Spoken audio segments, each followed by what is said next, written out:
Hello, my name is Victor Eduardo Ullauri Merino. Um, I'm here to show you my PowerPoint work about the syntactic process of language learning. Uh, before, before anything, first of all, I want to show you my ID. As you can see, that's my face. And now I'm going to show you my work. And there we go.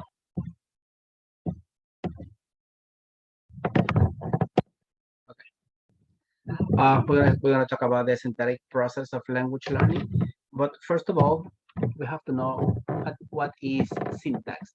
As I understand, syntax is what controls the sequence of words. What word was first, second, the order of the word, so they can have meaning, so the communication can be effective. All right. So I say the syntax deals with the rules that control the order in which words are combined to form phrases, clauses, and sentences.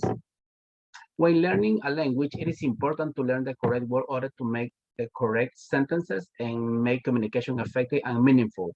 Native speakers learn syntax in their native language without realizing it. So that's the importance of syntax, knowing the correct orders of words so the communication can be meaningful and effective. Now, the parts of this. We're going to start with word. What is a word? Word is a single element of speech used to make sentences, right? There are two types of words. We have lexical words, such as nouns, verbs, okay? They have meanings, adjective and adverbs, okay? They are used to give meaning to the construction. And the other type of word is function word, determining conjunctions. They don't really have a meaning, but they serve to connect sentences. And I give you example. Bus, expensive, those are lexical words, they mean something. However, under function words, they don't have really a meaning, but they serve to connect sentences. Words lead to phrases. What is a phrase? Phrase is a group of two or more words that can serve as meaningful unit within a clause or sentence, all right? So phrases are made of words. There are 5 types of phrases. We have the noun phrase, verb phrase, adjective phrase, adverb phrase, and prepositional phrase. I'll give you an example of each. A white dog, that is a noun. Is playing, that's a verb phrase. Very expensive, it describes, it's an adjective phrase. Just occasionally, it's an adverb phrase. Prepositional phrase we have under the bed because it talks about location.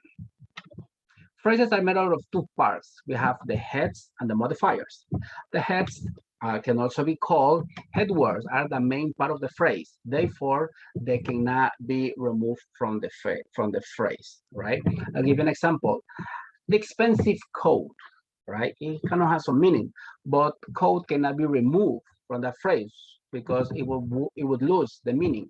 So head would the coat would be the head word. Modifiers are optional, okay? They give some extra, but the phrase could work without them.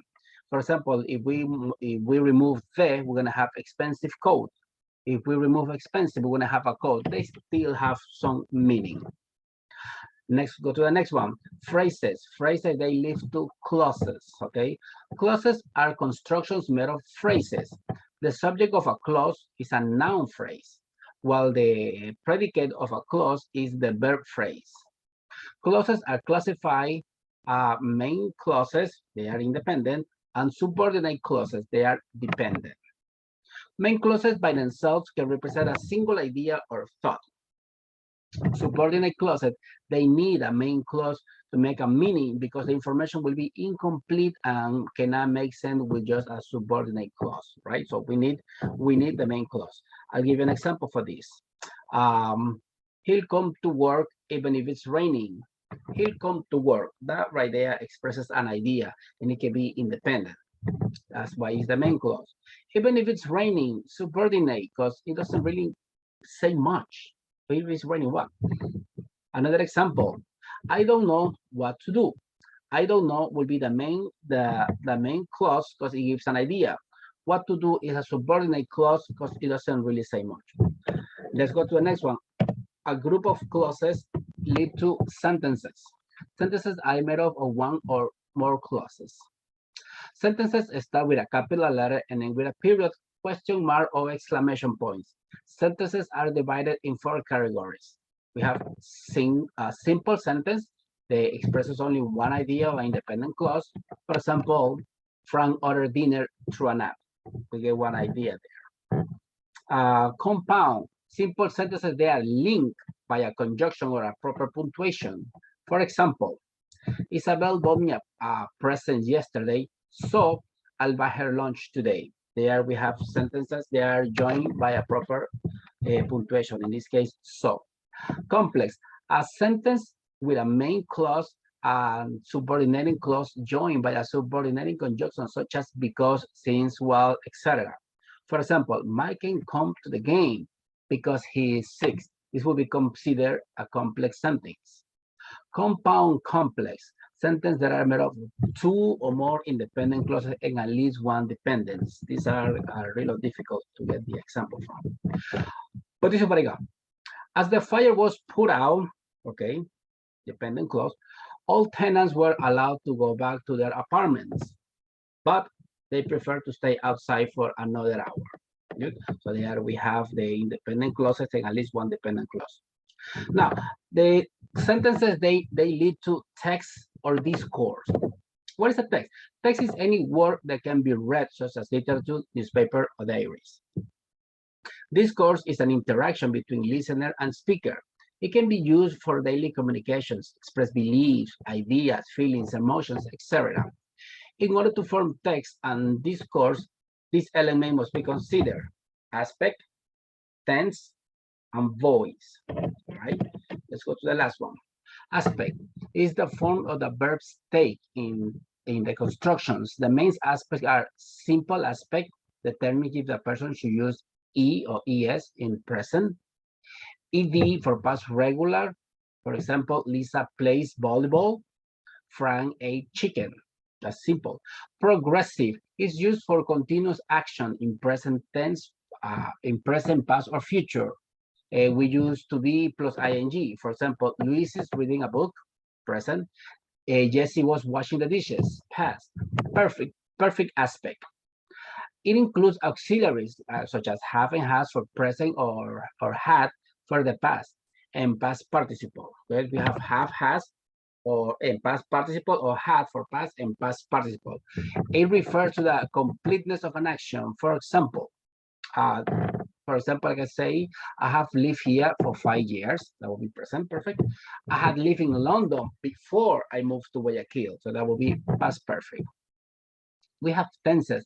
Present tense is used for universal truths, facts, habits, events, or events that happen regularly. For example, I sleep 5 hours a day. Past tenses, they are used to describe actions that have ended. For example, Isabel called me yesterday. The action ended already. Future tense is used for events that have not happened yet. Did we use auxiliary will or going to make future tenses? For example, I will get my teaching degree next year. Voice. Voice are present to different perspectives, to present different perspectives of the idea. We have active voice when the subject is the doer. For example, Danny rides a motorcycle. We have passive voice when the action is more important than the subject. For example, the wall was painted fast, all right? We don't know who the doer is, it's not important. And the middle voice is used when the subject and the sentence behave like an agent and recipient of the main verb's action at the same time. When the doer of the action is the one that receives the action, is themselves, all right? For example, the cakes are baking in the oven, all right? They're not really doing the action, but they're receiving the action. This is my work. I hope you like it. I have the references here, but I got all this information from. Thank you very much.